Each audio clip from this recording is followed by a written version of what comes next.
What's going on, y'all? I'm your host, Paco Elijah, and you're listening to Occupy the Media. Today's Sunday, April the 12th, 2015, and I think Hillary has just announced her presidential run or is about to release the video. I know the media has already reported it. Nobody's surprised. What's surprising is the way that she's announcing, which is what we're going to get into today on the show by video. Let me just understand this. You are possibly going to be the first woman president and the first lady president. You have a chance to be that. And you're going to announce your presidential run on video. This is amazing. So we're going to talk about that. When they were interviewing Rand Paul, and you were watching the media and watching TV during Rand Paul's announcement, you saw crowds, you saw a big event. That's how you're supposed to make your announcement, when you have real support. Okay? But Hillary's losing support, and the media doesn't want you to know that, so they're going to try and play us. So what are they going to tell us? Basically, Rachel Maddow's coming out telling us on MSNBC that Hillary Clinton is going to go back to small campaigning, one-on-one meetings, small-time events. This is what we have to look forward to with Hillary Clinton. Again, the possible first woman president. We're going to take it small time, though. Can you imagine Obama going small time for being the first black president? This doesn't make any sense. So what they're trying to do is downplay her strategy. No, this isn't a bad thing. This is actually a good thing that Hillary Clinton's going to go small. So what I'm going to do is I'm going to play you this clip here, and you're going to hear Rachel Maddow really do her best to sell you Hillary Clinton, and she's really good at this, and she knows what she's doing, and she's had to face an uphill battle before. Again, the media just totally sold out for Obama and Hillary and anyone that's part of the establishment. So anyways, just take a listen and hear how hard they're trying to sell Hillary Clinton to us. Hillary Clinton is good at this. She's really good at this. I mean, yes, she did lose the 2008 presidential primary to Barack Obama, barely. But it is still ahistorically inexplicable the way she became the first ever woman elected to the United States Senate in New York State, when she had never lived there a day in her life, and she was running against the most famous New Yorker in the country. But she did it, and she did it with small-scale events and shoe leather and paying attention to local media and surprising everybody by showing up over and over and over again in places that other candidates wouldn't bother.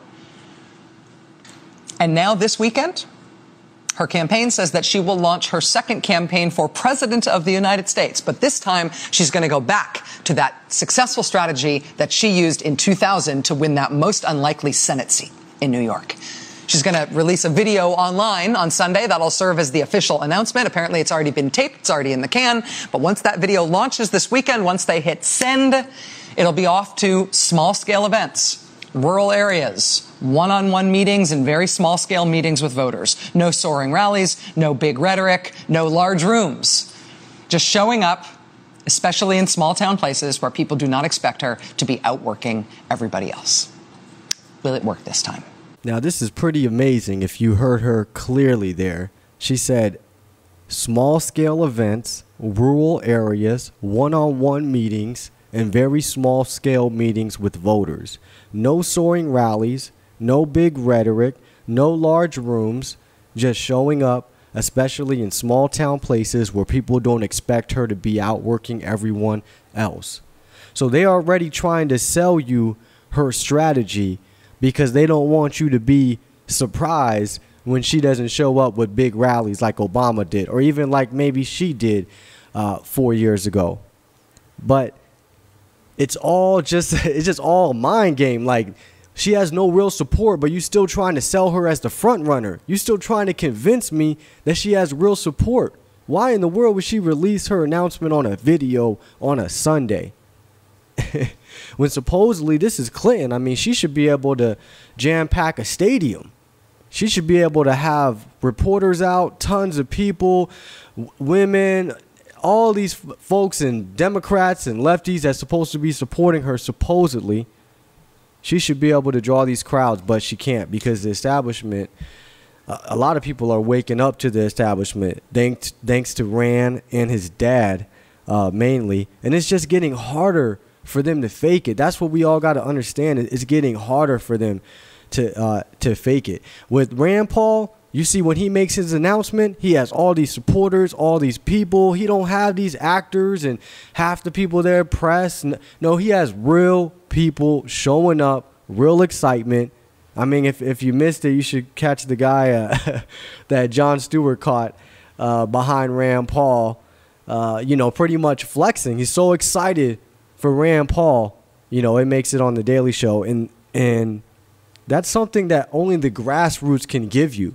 That's not something you can fake. All these politicians, they got to manufacture everything. They got to fake everything. And if you notice, Hillary Clinton hardly even come out of hiding. I mean, how often does she do an interview? How often does she do a town hall or meet with voters or meet with common folk people? I mean, Rand Paul is all over the place. Everyone's interviewing him, taking photos with everyone. Where's Hillary? Why is that? Because they got to fake it. They don't got real support. So they got to sell us this strategy, supposedly, that's supposed to work this time because they know they can't get the images and the videos that they want, which is Hillary with thousands of people showing up, cheering her name. But they know that people are waking up. Now, when you listen to Rachel Maddow, pretty much adore Hillary Clinton, cheerlead for her. I want to bring up this article here. That was Friday night when Rachel Maddow reported that. On Thursday night, Huffington Post reported Hillary Clinton team holds off-the-record journalist dinner ahead of 2016 announcement. It says here, Hillary Clinton's campaign team held an off-the-record dinner Thursday night in D.C. for roughly 24 journalists, according to sources familiar with the matter. The Clinton team is also holding a private event in New York on Friday night for journalists, according to sources. Man, just a whole lot of private events for journalists, quote unquote. Let's see here. Podesta, the campaign chairman and a seasoned cook, made a pasta with walnut sauce for the dinner guests, which included reporters from the New York Times, the Washington Post, Politico, the Wall Street Journal, the Associated Press, Bloomberg, McClatchy, Reuters, and several major TV networks. The guests also enjoyed a shrimp appetizer, homemade cookies, and a selection of wine and beer. So this is how our politicians wine and dine our media. And basically, government is in bed with media, and probably in some cases, literally. And this takes me back and reminds me of, the White House Correspondents' dinners that they be having, where they bring everyone from the media over and they all have a gathering and a party and taking pictures. And for one night, we're not enemies and we're not throwing shots at each other. Because in reality, you guys are all on the same team. It's all just a script being played out. So here is Hillary Clinton's team pretty much probably buying out reporters, probably giving them talking points, telling them how they want them to say something or what not to say, what not to mention, how to mention it. I mean, it's just clear. It's so obvious. Now, even at Politico, they're reporting as well that same night that on Friday night, Clinton strategist Joel Benenson will hold a similar dinner with reporters, correspondents, and even some television anchors at his apartment in New York. Just last month, Clinton herself acknowledged that her relationship with the media was complicated, but said she wanted to build a better relationship.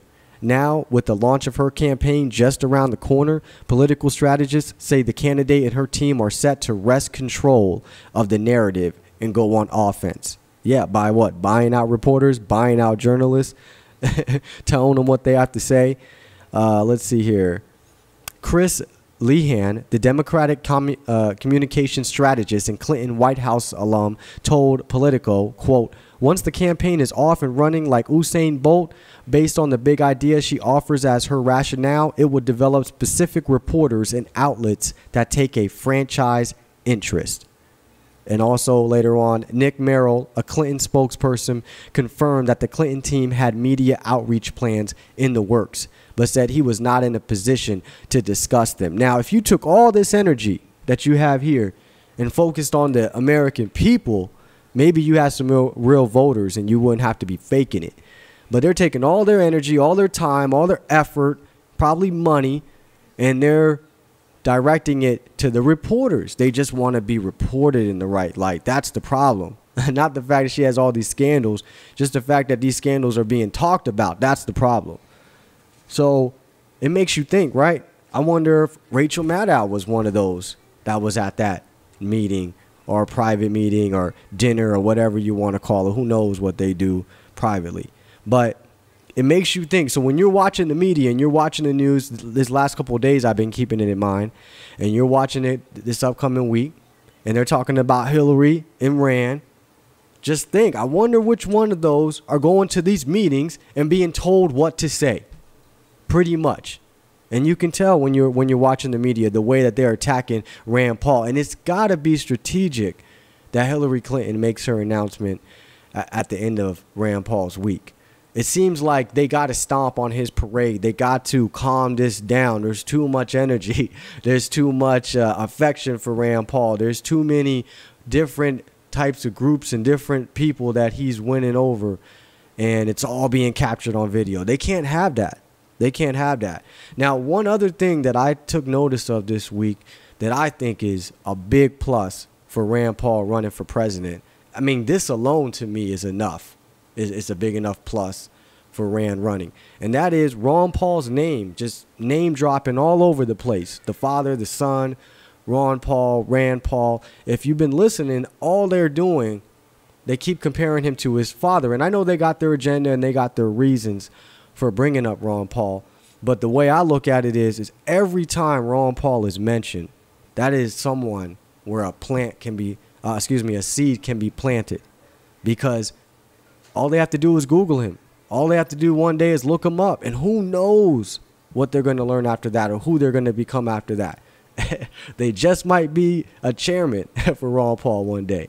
So we need more of those seeds planted. And before, 4 years ago, 8 years ago, we couldn't get the media to say Ron Paul's name. He'd do an interview, like a million interviews. Whenever they wanted him, he'll come. But outside of that, they would never mention his name. But they talk about Mitt Romney. They talk about Hillary, Obama, all the rest of them over and over and over again. Never mention Ron Paul. But what's happening right now? Because Rand Paul's running, because they're giving him more credibility, now Ron Paul's name is all over the place. And that's potential for a whole lot more people out there watching the TV, watching the media, to learn about libertarians, learn about freedom, liberty, and everything else that Ron Paul talks about. And I think that's a major plus. So I want to just give you a taste, if you haven't been listening, of the Ron Paul name dropping that's been going on this week. So the first variable we're looking at is R for Ron Paul, Rand's dad. Ron Paul. Obviously ran twice for president. But he needs more than just dad's voters. Yeah, he's going to try to. I mean, this is one of the things we hear from Rand Paul as a candidate, is talking about expanding the party. In some ways, in different directions than his father, but definitely that's going to be a starting point to look for other people who statistically resemble his father, and he'll probably have a lot more resources than his father. So people that his father couldn't get to, Rand might be able to. Right, so it's not just that, I mean, a lot of people will say that one of Rand's advantages is that he has this built-in base from his father. Well, I think Rand Paul will always be identified with his father and his father's base. Frankly, I think Ron Paul ran last time to support and build out an infrastructure for his son to run with. The Republican lawmaker is set to make the announcement tomorrow during a speech in Kentucky. His dad is former Texas representative and libertarian champion Ron Paul. That's right. If you look nationally at the polls, he's down near the back, but he's much stronger in Iowa and New Hampshire, places he has spent a long time. And by the way, George, places that his father, who ran for president several times, did quite well in 2012. If you remember, Ron Paul, the father, came in third, a very close third in Iowa, second in New Hampshire. He's hoping to get some of those supporters. But one thing to note, Father Ron Paul will not be seen much on the campaign trail. He's going to be at the announcement today in Kentucky, but he is giving no interviews, something very unusual for Ron Paul. Yeah, the son does not want to be tied to all of the views of the father. He's also counting on supporters from his father's presidential campaigns to stay on board and hope that the Ron Paul supporters will become Rand Paul supporters this time. What is his message? Is he going to really reaffirm his standing with his father's supporters, or is he going to cast a new light and say, I'm going to be someone who's more in the center?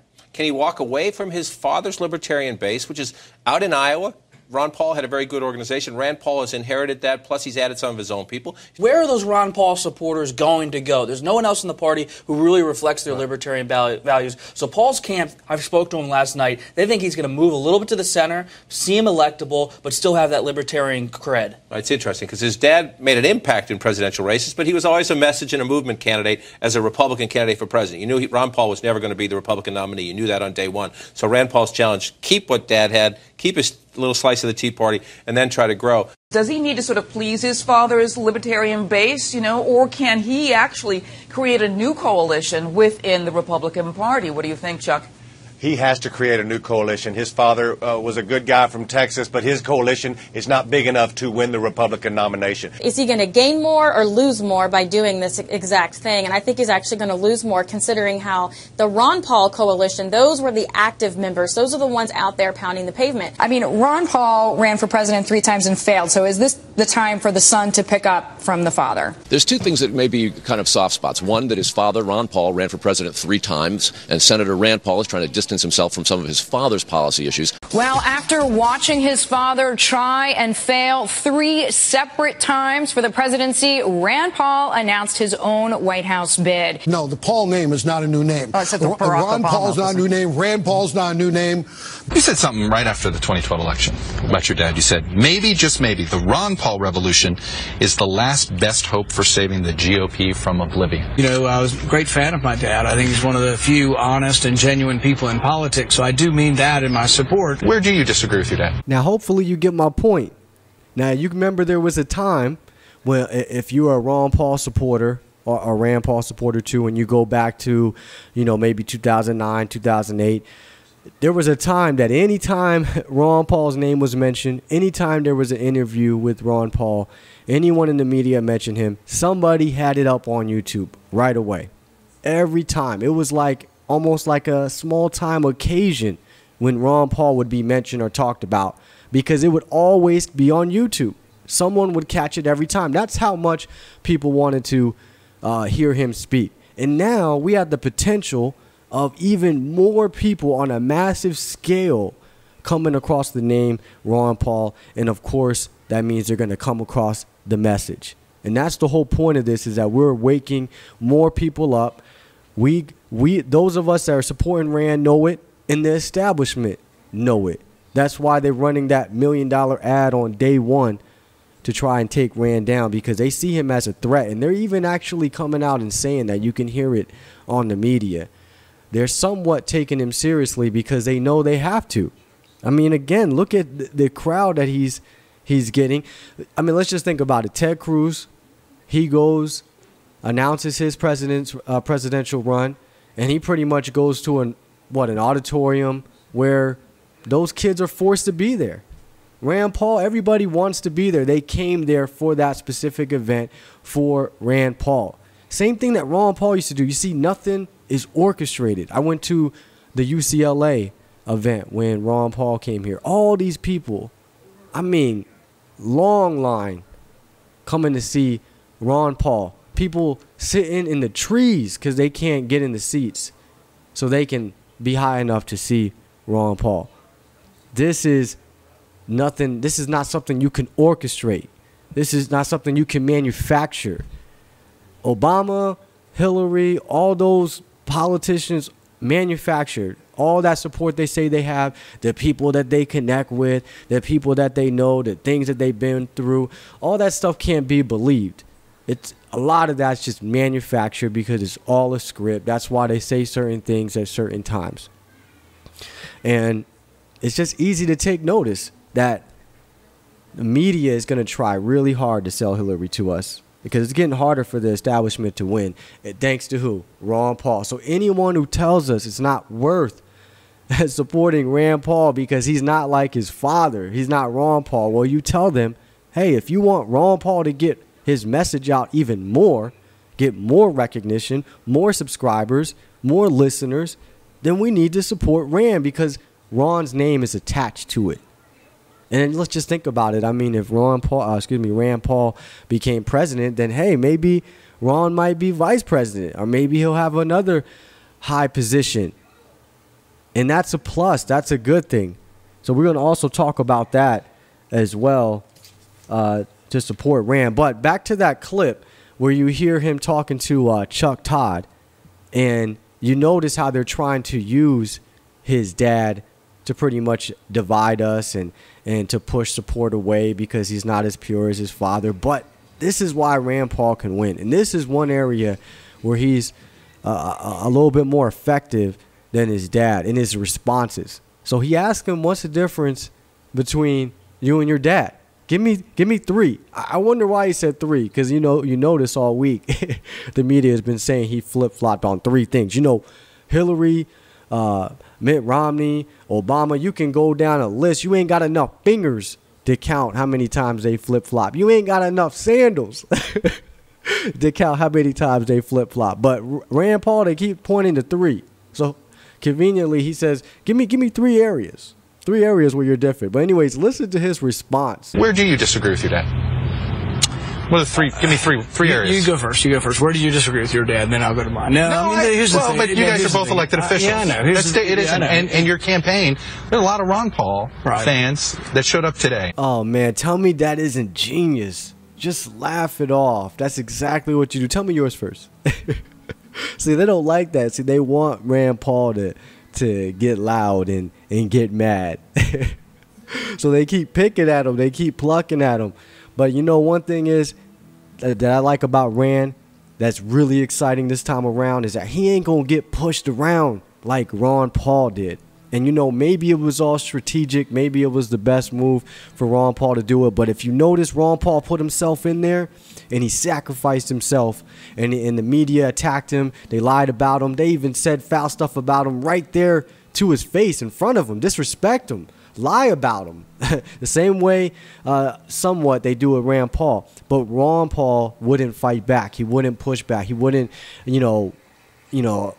push the envelope, so to speak. Like, he would just take the shots because he knew they were showing their hand. The more and more they talked over him, the more and more they lied about him, the more and more they cut him off, kicked him out to debates, the more and more the people loved him because they saw that the media hated him and the establishment hated him. And Ron Paul knew that. I'm just going to sit here, I'm going to take all these shots, and before you know it, I'm going to have so many scars, so many wounds, so much blood spilling that everyone's going to take notice, and it's going to be because I sat there and took it, and I ain't try to fight back and get shut out, because Ron Paul made it hard for them to knock him out completely because he wouldn't give them much to work with. So now, this time around, Rand Paul is actually pushing back. All those times we watched those Ron Paul interviews, and if you were like me, you're sitting there like, man, Ron, tell him he's a liar. Like, get out of your chair, throw it or something. They're lying on you right now. Like, get mad, something. Sometimes he wouldn't even show an expression, but Rand is different, and he's younger, and he's more energetic, and he's going to be able to go more places. And this is why it just may be a little bit more exciting this time around, because Rand is a bigger threat to the establishment. You see everyone that says, oh, we shouldn't be pushing Rand because he's not like his father. He's not a purist. We doing what they want. You got to understand something. Like, do you think the establishment buys what Rand Paul is telling them? Do you think the establishment thinks that Rand Paul is changing his positions? Now, maybe Rand is, and maybe he's genuine in some of the changes that he's made, but the establishment, in my mind, and I'm pretty sure in yours, is not convinced that Rand Paul is leaning more towards them. No, in their mind, Rand Paul is just saying what needs to be said. He's just playing politics because that's what they know. That's all they know. So in their mind, they're seeing what they do. And so they see him as a threat because he is saying, in their view, or what they always say is the right words, the right things to be saying on foreign policy and other issues, foreign affairs. And now he's taken seriously. And so they're more scared. So I say we got to look at that. We got to look at that as a sign that Rand Paul is a threat because he is mastering their game. He is coming out announcing his presidency at the right time, the right way, doing his interviews, responding the right way. We're going to play another interview here where you hear Dana Bash. Now, he's becoming so much of a threat that Dana Bash, you're going to hear her ask him is he going to kind of tone it down a little bit for Hillary since she's a woman and since people already think he has a problem with women? Because, you know, maybe it's not the case, but perception is reality. But what we have to understand is who creates the perception? The mainstream media. You said that you get equally annoyed with men and women. I get that. That's probably true. I get that. But perception is reality sometimes in politics. So if you are the Republican nominee and you're on the stage with Hillary Clinton, a female opponent, you're going to have to pull your punches given the perception of you now? I think women have come a long way. Women are in positions not because they're women. They're in positions like yours because they're intelligent, and they should be equal to their counterparts and treated equally. But I can tell you that the interviewers in the last couple of days probably got it easier than what I gave to Eliot Spitzer on your program here probably about a year or so ago. Because the thing is that I'm unwilling to let people characterize things unfairly, and if someone's going to write an op-ed on me in the question, that's fair for them to try to do it, but it's also fair for me to try to set the record straight that they're editorializing in the question. What about if you're on the stage with Hillary Clinton? Will you be cognizant of the fact that she would be a female opponent? You know, I'm always polite, and even in all the interviews where I'm accused of maybe being too aggressive, I've never yelled or screamed. I don't get out of control. I do be polite, and I've always treated it that way. I would treat her with the same respect that I would treat a man, but I wouldn't lay down and say, oh, I'm not going to respond out of some sort of, and I think that would be a sexist sort of response to say, oh my goodness, she deserves not to be treated as aggressively because she's only a woman. I would never say that about anybody, and I don't come into our interview thinking, okay, it's a woman versus a man kind of interview. I just think she's going to have tough questions. He will ask tough questions. I've got to be prepared. Well, that's good to hear. Man, he knocked that right out the park, and you know it's not good to hear coming from her. She don't like that because she knows he's knocked it out the park. Turn it back on him. You want me to be soft on Hillary Clinton, but then that would be being sexist. It's amazing, the media. As much lying and propaganda, calling Ron Paul isolationist, all the lies that they did and trickery that they did to his dad, and the nerve that they could sit here and pretty much kind of ask Rand Paul, can you take it easy? Will you take it easy on Hillary Clinton if you're on the same stage with her? Nah, take it easy for what? Y'all ain't been taking it easy on us at all. Y'all been covering up for the Fed, the IRS, the White House. Pick a year, pick a decade, it doesn't matter. You guys been covering up for them as long as back as we can go. And so we're supposed to calm down, though. And Rand Paul, as far as I'm concerned, Rand Paul can wild out, scream on any interview, and it's pretty much justified as far as I'm concerned, because I can only imagine what he was thinking when he was sitting there seeing his dad being treated the way he was in these debates and by the media. But can you take it easy on Hillary, though? Will you? Because she's a woman. No, I thought she's supposed to be all tough and strong, and she was the first lady, and she ran for Senate, and it's amazing. He's basically becoming a real threat. And if you missed this, also on Fox News, they brought on Mitt Romney, again, out of hiding. All these politicians always coming out of hiding every blue moon, every once in a while. Just like I was telling you, Hillary, all of them, they got all these advisors. If you notice this week, Hillary's not doing any talking. It's all her advisors, all the people coming on TV. You see the media always downplaying Rand Paul, saying how he can't win.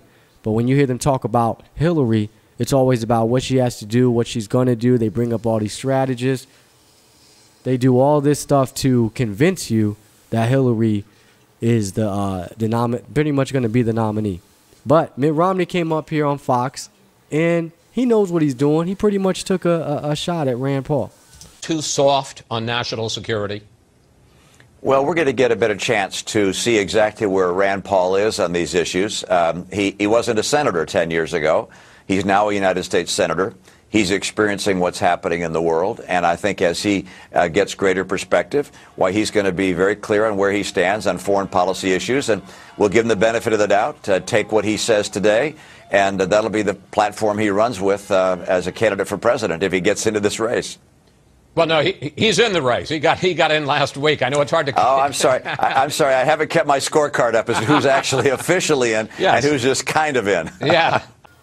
It's amazing to hear Mitt Romney take shots at Rand Paul as if he didn't know he announced his run that he was in for president. This is the establishment. This is Mr. Establishment. They definitely know that he's in. They're doing everything they can to bring him down. So Mitt Romney knows very well what he's doing, but it's funny because he had no real support. He couldn't draw a crowd like Rand Paul or Ron Paul, or honestly, even like Hillary Clinton. He couldn't draw a crowd at all. He went to a stadium. They had to all stand up in the field because there weren't enough for them to really go put him in the seats. There was no need. He went to my hometown, or near my hometown in Virginia, and I mean literally, they had like a dozen chairs and they weren't even filled. The cameraman or the news reporter didn't even know how to explain it. I mean, this is the type of support that Mitt Romney had. And somebody pointed out, I think it was Ronald Reagan's son. I think he was on Fox News. He was on one of my clips I played about Ron Paul. And he said that Obama, when he got elected, had, I don't know, 20, 30, 40 million or something like that followers. And Mitt Romney had like maybe 1 million. I mean, these people have no real support. Obama did, but the Republican field, no real support. Rand Paul's the only one. So when they sit there on TV and tell us, can Rand Paul really bring the party together? Can he really win? Can he beat Hillary? He's the only one. As far as I'm concerned, there's nobody else that has a chance. Who else in the Republican field is going to win over minorities and Latinos and everyone else but the typical Republican that they already have? The 50, 60-year-old Republican that watches Fox every night and goes by what the status quo tells them. But, if you don't think Rand Paul's a threat yet, well, get this. Fox News is reporting earlier this week that a billionaire is hiring protesters to follow Rand Paul and protest him. Billionaire environmentalist Tom Steyer, who ran a super PAC during the 2014 midterms and lots of attack ads on conservatives, is going to be paying to have demonstrators come to Rand Paul's events in the next 5 days. He's visiting all the early voting states, Iowa, New Hampshire, South Carolina, Nevada, and he's going to California, where Steyer is from, to protest Rand Paul. So in the view of the Paul campaign, such as it will be in just a matter of hours officially, Rand Paul must be a threat, because both the right and left are coming at him this morning. You see, there they go admitting it. They know he's a threat, and they can't hold back anymore. I mean, CNN article quoted, the left doesn't want to see him form a coalition outside the Republican Party. He represents a threat. Ron Paul was focused on messaging. Rand Paul's focused on winning. It scares them. It scares the living daylights out of them because you got the Ron Paul supporters and you got the typical Republicans that, not too crazy about Ron, but they like what Rand is saying, and it brings more people together. Again, we're a bigger force to reckon with now, more dangerous, and they know that. That's why they got to try to, stomp it out. There's a fire right now. They got to stomp that fire out. And what's part of that, the way of doing that, they got to go ahead and announce Hillary's run for president now. It just so happens to come out this weekend. Let's see here. Yeah, I mean, she's just trying to keep the headlines down, keep Rand Paul out of the news. We got to talk about Hillary now. And so Hillary has these secret dinners. The media is giving their talking points. Okay, this is what you got to say. This is what we're doing for the next, year. Let's go to work. So for the next election season, the whole time, all you're going to do is see the media, the liberal media, left wing, just going to work for Hillary Clinton. And all you're going to see the right-wing media doing is questioning Rand Paul on everything. It's amazing when you see how the media is, too, because when they get Rand Paul and Ron Paul up there, they want to ask them every little thing, every questionable thing they did, getting quotes from so far back. But when they bring up Mitt Romney and Clinton and Obama and name off anybody else, they always getting these softball questions. It's just amazing. And that's one thing we got to take note of on why they treat Rand Paul differently. I think someone made a comparison to Rand Paul's interview and Ted Cruz's interview when he announced on the Today Show. But so far, with 3 people running, we only have one, candidate that has real support that actually did a real announcement, not going somewhere where folks are required to be,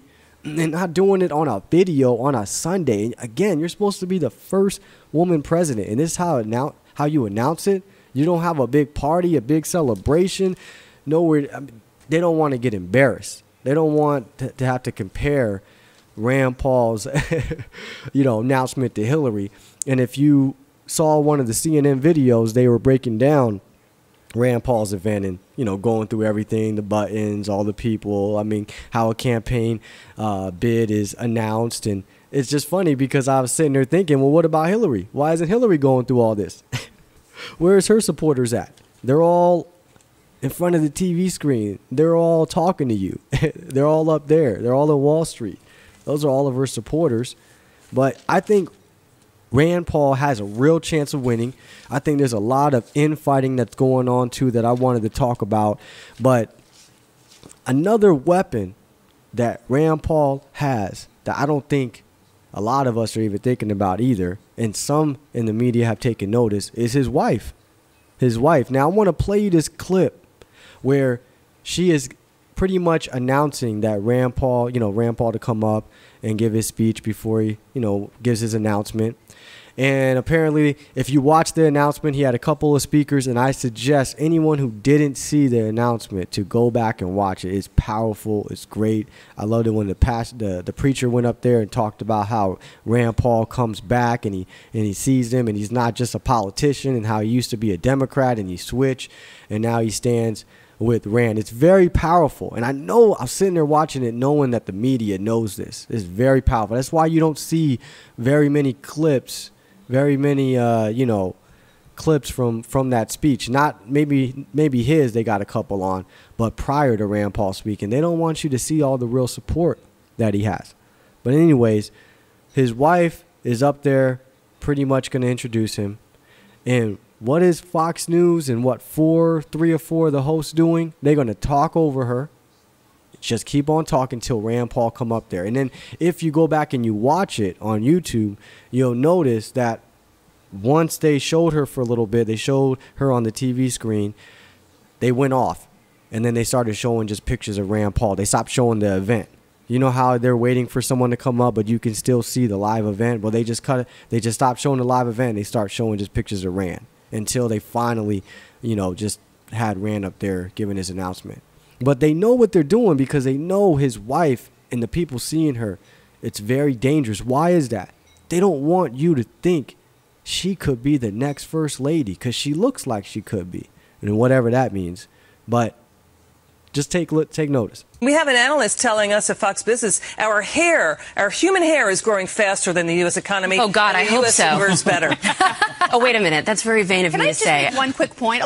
Real quick, I just want to say that is Kelly Paul. That is Senator Paul's wife who's introducing him. So we will watch the stage closely. But, Kennedy, go ahead. So they keep talking over Rand Paul's wife, and again you see her in the background, and then eventually you just see them showing photos of Rand Paul. They're not even showing the live event no more, and then all 3 or 4 of them just keep talking as if we want to hear them.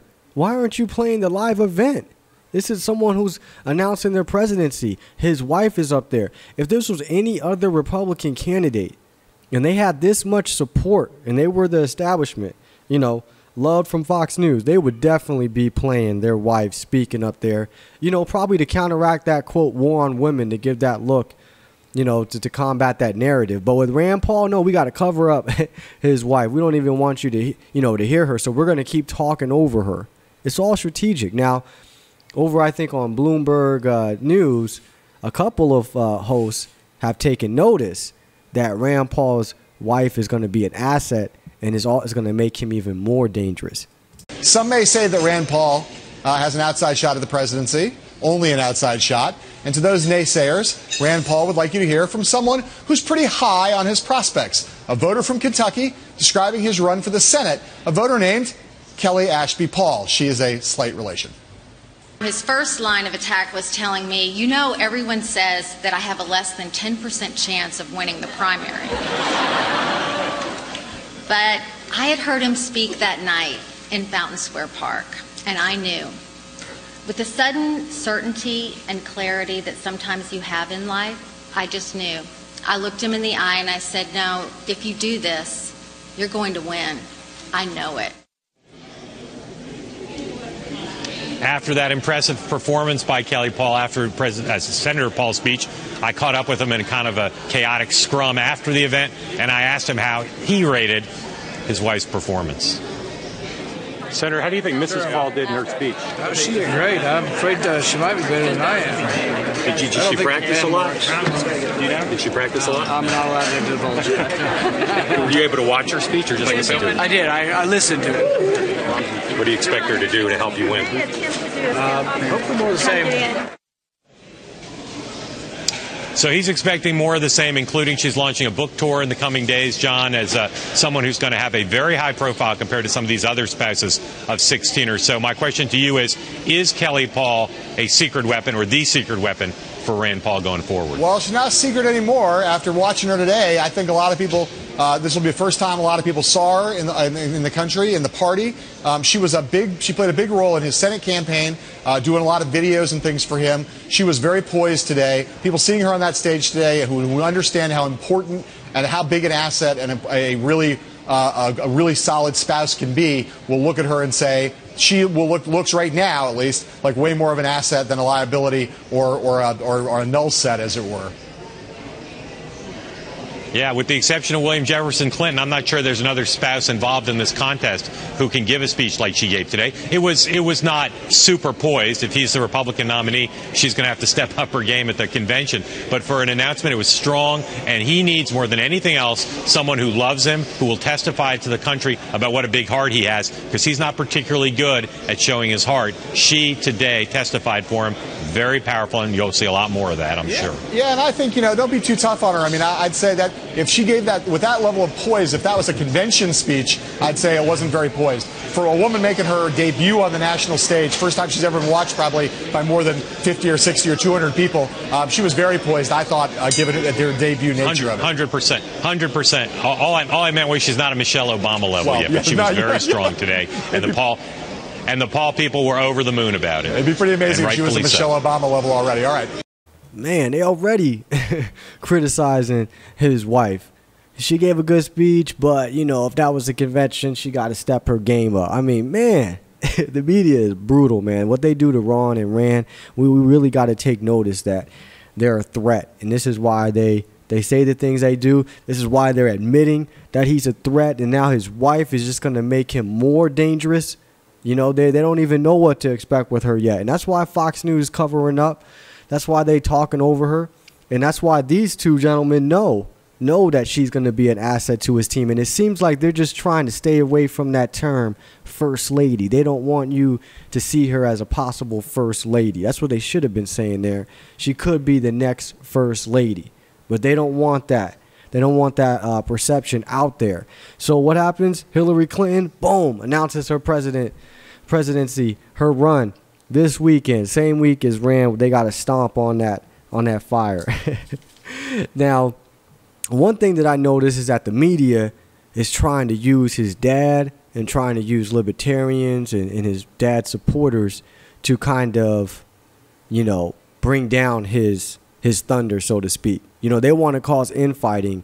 They want libertarians to run away. They want his dad supporters to run away because he's not his dad. He's not as pure. So that's why they want to keep bringing up some of the inconsistencies with Rand. They want to bring that up to divide us because they know that he's a real threat. So they need some of us to run away. And I think that should be a key sign there, too, is that the media cannot stand Rand.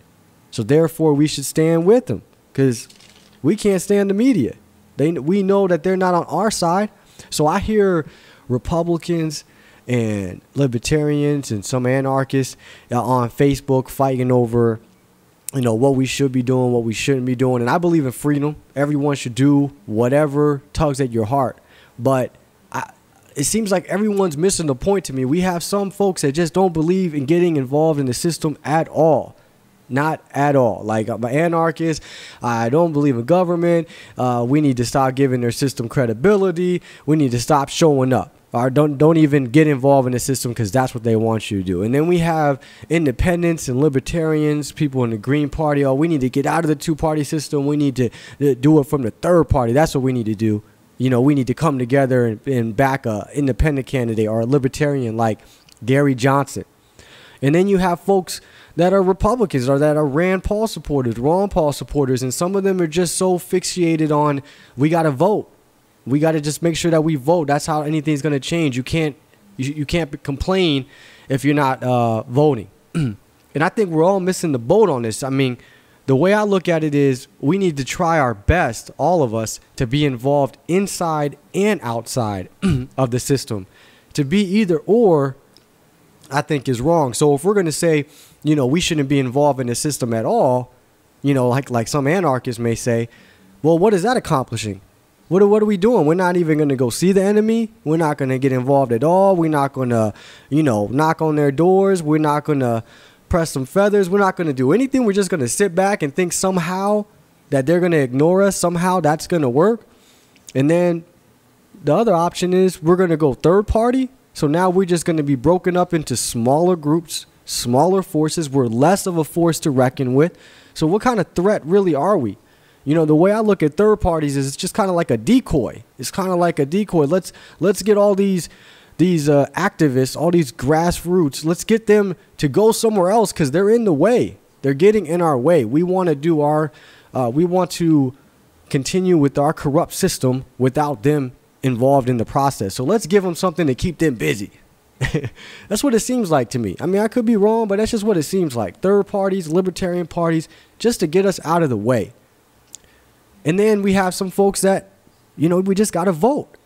But they're convinced that somehow voting works or that the vote counts. We are voting on electronic machines that who knows has access to it. We're supposed to believe that. So the way I look at it is we can't vote in the Republican Party and think that's going to change it. And at the same time, we can't stay outside of the party and not vote and think that's going to change it. We have to just get involved, just show up the best that we can. All of us got responsibilities. All of us got things we got to do.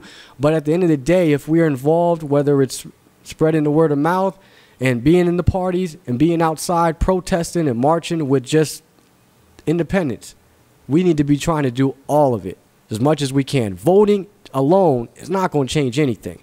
But we need to show up and vote. We need more people to show up, especially if we don't believe it counts, because we need to make it harder for them to cheat us. And that's what I'm trying to tell everyone is that let's take that case that happened Wednesday, for example. Same day with Rand Paul announcing, maybe it was Tuesday, same day Rand Paul announced his presidency. This 50-year-old black man gets shot in the back. It's caught on video. Now, what happened if what would have happened if that video weren't there? If there wasn't someone there to capture that so the rest of the world could see it? There might not be any justice. We might not ever hear about that story. That cop may have never had any repercussions, anything like that whatsoever. He probably would have got off scot-free. And then we have another dead, unarmed person and a lot of questions. But because someone had a video and someone had proof and evidence, what happened? They were forced to lock him up, to charge him. And we'll see what happens. I'm not getting excited yet. But at the very least, they had to go and arrest him because the evidence was undeniable. Well, what's my point? My point is when we don't show up to the parties, who's there to capture that? Who's there to capture the cheating? Who's there to capture the lies? Remember the conventions? The things that they were pulling on us? The things that they were doing? Who's going to be there to capture that if we don't show up? Nobody. So therefore, who sees it? So therefore, what minds are we changing? Already that video of that man being shot in the back is changing the minds of Americans because a lot of people cannot fathom the thought that a cop would gun you down when you're not aggressively going towards him. They can't fathom that, the way he shot at him like it was target practice. The same way Ron Paulers couldn't fathom that the system was that corrupt until we went through the process. Until we were actually there at the conventions when people were being cheated, when they were cutting the lights off, calling the police on us, kicking us out in the parking lots. This is what was going on. And I remember interviewing a guy named Henry who had been physically, touched or handled by one of the other establishment supporters there. So this is the type of things that were going on. But if we weren't there to document it and capture it, it never would have happened. We never would have saw it. And some of us never would have woken up. And that's how we got to do it. That's how we got to see this, is that We got to get the enemy, the establishment, the media. We got to force them to show their hand. Rand Paul already in 1 week is causing the media to show their true colors, show their hand, because he's running for president. And they can't let that happen. They can't let his credibility grow. So I would challenge everyone and anyone who thinks that we shouldn't be involved or thinks that we shouldn't stand behind Rand to really think about that. And hopefully you'll change your mind, because even if you don't agree with Rand on everything, we need to look at Rand like Ron. They are a tool. Well, I don't trust no politician. I don't trust anyone, but they are a tool for our agenda. And if you're like me, our agenda is to wake up the masses and to one day hopefully be free. But until we can get there, we got to wake up the masses, wake up the sheep. Rand Paul is helping us do that. He's making our job easier. So when you go to work, you go to school, you go anywhere, you can spark up a conversation now a lot easier because of Rand Paul. Because of people like Snowden, because of people like Ron Paul, people that sacrifice themselves. And whether we agree with everything or not, we need to be there because we all have a common cause, and that's to be free, more free. Again, might not agree on everything, but we need to stand behind those that are fighting for us. Rand's the only one. I mean, definitely not convinced with Ted Cruz. And then who else is there? And Hillary? Definitely not. She's losing tons of support. And you know what Rand is doing? Rand is picking up more people from the left. He is talking about issues that affect him. Now, I don't know if you caught the interview during his announcement afterwards with Sean Hannity. Well, during the interview, Sean Hannity asked him about, you know, what he labels himself or calls himself. And Rand Paul made a great point. You know, us as Republicans spend so much time talking about the Second Amendment, you know, defending the Second Amendment, yelling the Second Amendment pretty much. But we need to spend just as much time talking about the Fifth and the Sixth Amendment and defending that, because those amendments affect a lot of minorities in this country that are being treated unfairly. He asked me how I define myself politically. I'm a Reagan constitutional conservative. How do you define yourself? I like the words constitutional conservative, but more and more over the last 3 or 4 years, I've come to believe that we need someone who stands up for the entire Bill of Rights. And I think one of the problems we have as a Republican Party is we're really good at defending the Second Amendment. And I'm a great defender of the Second Amendment, but we've forgotten about some of the other amendments. The Fifth Amendment says you should get due process. The Sixth Amendment says you can get a speedy trial. There are many people in our country, particularly minorities, who aren't being treated fairly. They're not getting due process and they're not getting a speedy trial. I think if we showed equal deference and love for the Fifth and Sixth Amendment and the Fourth Amendment, the right to privacy, all of a sudden there's a whole new group of people, young kids, college kids, African Americans, they're going to come and say, you know what, this is the party I want to belong to again. Because that's been a big part of your plan, outreach. Why don't we change the subject? That's pretty much what Sean Hannity wants to do. And that's what he did. Change the subject. Because he don't want Rand Paul, you know, expanding the party. You got to go back and see those interviews Sean Hannity did with Ron Paul. Oh, my goodness. Boy, no type of respect. But you see here, this is why Rand Paul is dangerous. Because he is hitting it right on the nail. The Fifth and the Sixth Amendment. That's what we need to talk about more. The Constitution, where it affects everyone. And this is how he's going to win more people from the left, more people outside the Republican Party. Matter of fact, Bloomberg News headline, Ron Paul wants nonviolent offenders to get tickets, not jail time. I mean, this is the type of things that you don't hear Republicans talking about that affect minorities. And I said it during the Ron Paul campaign, is that, man, we need to speak more directly to the black community, to the poor communities, more directly to them. And it sounds like Rand Paul is doing that, and it's more effective. He's gaining more popularity. His numbers are growing. He's winning in the polls. I mean, and I don't even trust these polls. If you look at any of these polls and you actually go look at them, they're polling like 1,000 people whenever they come up with their results. It's ridiculous. I mean, what is 1,000 people going to tell you? And who knows who you're polling?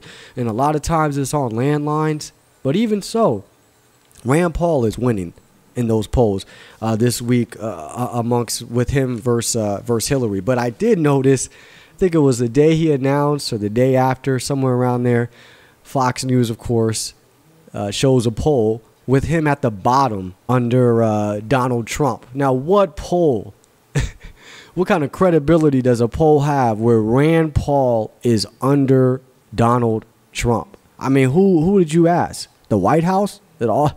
I mean, this is ridiculous. These are the type of polls that they try to spring on us. They want to have credibility. Oh, Rand Paul, yeah, he's doing well in the states that come up first, the primary states and the caucus states. But outside of the first 3 states, he's not really doing well nationwide. Is that the true? Or are you just saying that because his support is already out in those first 3 states, making themselves known? So it's harder for you to lie to us about it. It's pretty much what the media is doing. They're trying to downplay Rand Paul's support and trying to bring up Hillary support, when in reality it's the opposite. And we got to realize that he's so dangerous. The fact that he's pushing back, all the interviews we'd watch and we flip out at home with Ron Paul, the way they treated him, and now Rand Paul is pushing back, and you have to love it. And that's one thing that I'm convinced that a lot of Ron Paulers that are sitting on the sideline right now, sitting out because they're not happy with Rand, they're going to see the media keep attacking him. And it's going to somewhat turn them on. It's going to cut them back on to want to get back involved. And let's hope more and more do, because we need them to. And I personally think Rand Paul should keep talking about these minority issues. That story about in South Carolina, the man getting gunned down, keep talking about that. Keep bringing it up, because that's where you're dangerous.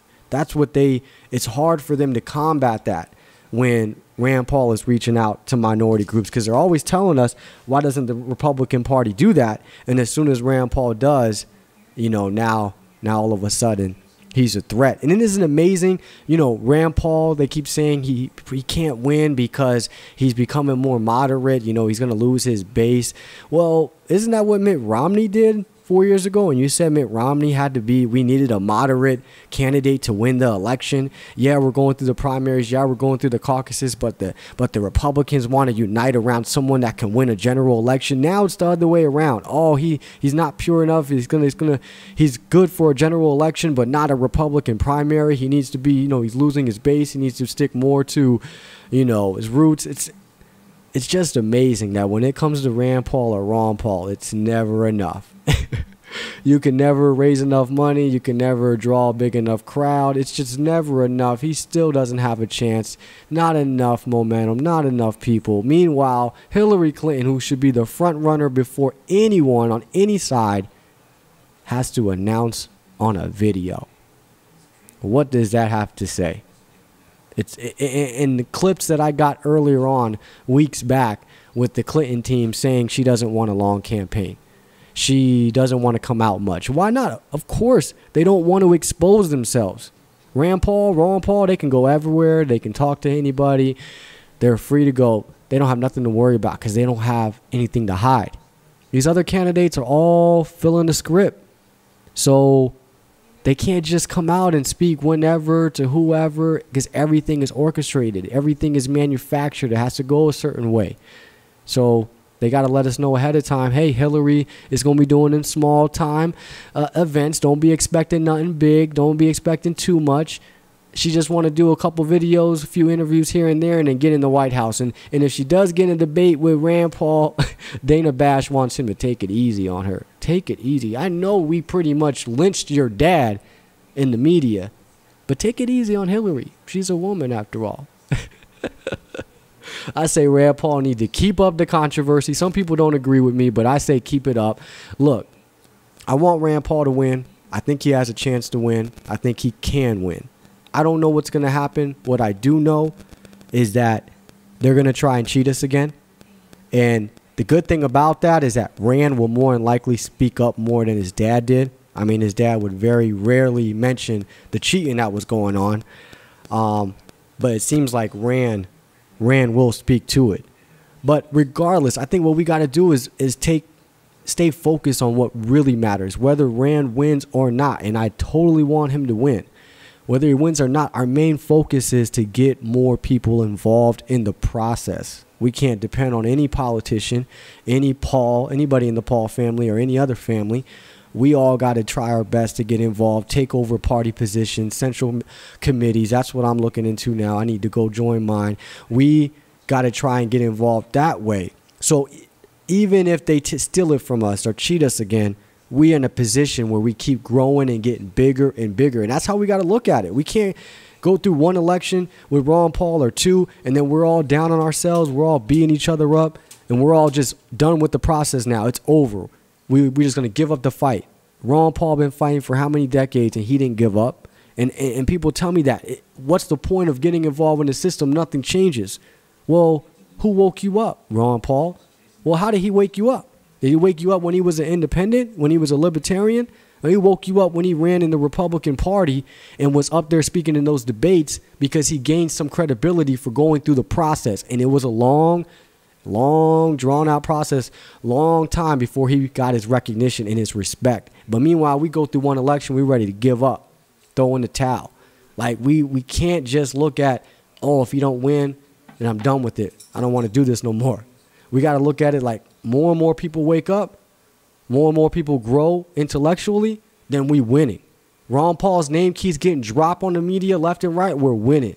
Rand Paul keeps our issues out there like the NSA spying, you know, the things with minorities, with the war on drugs, countless issues in the Fed or audit the Fed. He's keeping that out there, and that's a good thing. That's what matters, because that's how Ron Paul woke you up and woke others up who now don't all of a sudden want to get involved.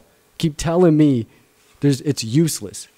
But the guy that woke you up did it within the party. So we got to take that as a sign. And why would Ron Paul support Rand if Rand wasn't really behind us? I don't think his dad would really support him if he was really, you know, one of the neocons or one of them, or everything was just a whole act. I think that Ron Paul and Rand Paul know exactly what they're doing, and I think their strategy is working, their messaging is working, and I just excited, even more than Rand's run, I'm just excited the fact that more people are going to know about Ron Paul. That's what excites me more than anything. About this shooting, I kind of wanted to touch on before I head out.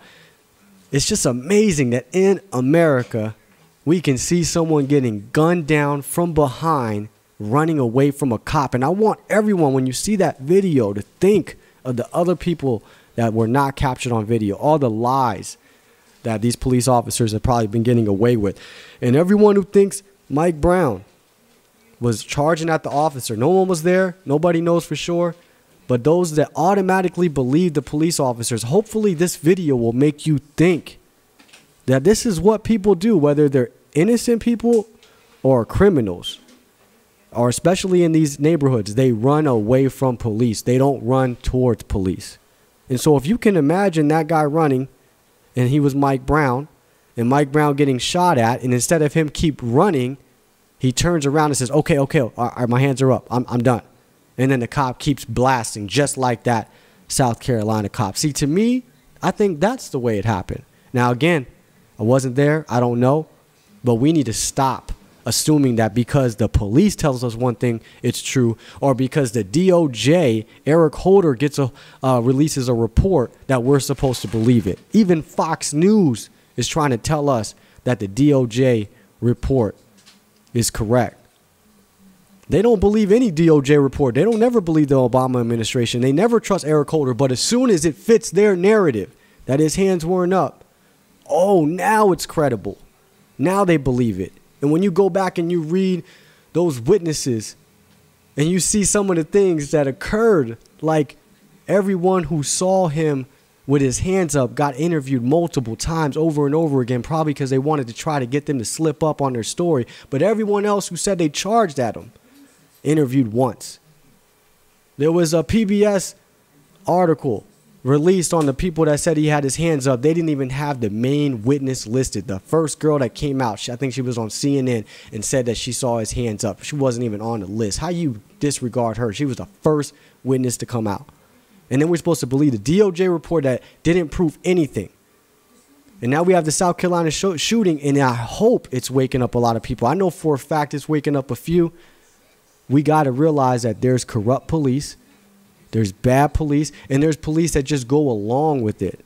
Maybe they never did any crime themselves, but they just turn an eye like that other officer that should be charged as well. That was there when he saw the guy plant the taser on the dead body, try to handcuff a dead body, didn't even see if he was breathing, offer no help, anything. All captured on video because he didn't realize he was being recorded. How many other ones do we have? So hopefully this is an eye-opener for people to realize that this happens over and over and over again. We just got to wake up to it. And I hope Rand Paul will speak more on that story. I think he has the potential to win over a lot of people. I hope he keeps taking it to Hillary. I think we need to keep that going. We need to keep the controversy up. Hey, talk back to these reporters. As far as I'm concerned, do it for your dad. But the more controversy, the more your name is out there, the more publicity, the more your name becomes a household name and more people know about you and your dad. And that's what really matters. But anyways, everybody keep up the fight. Rand Paul 2016. I'm going to be back next week, Sunday, 8 p.m. And you guys can check me out on Occupy the Media on Facebook and then also lacrlc.org. If you're in Southern California, Orange County, definitely hit me up so we can get involved in our Republican Party out here. Peace.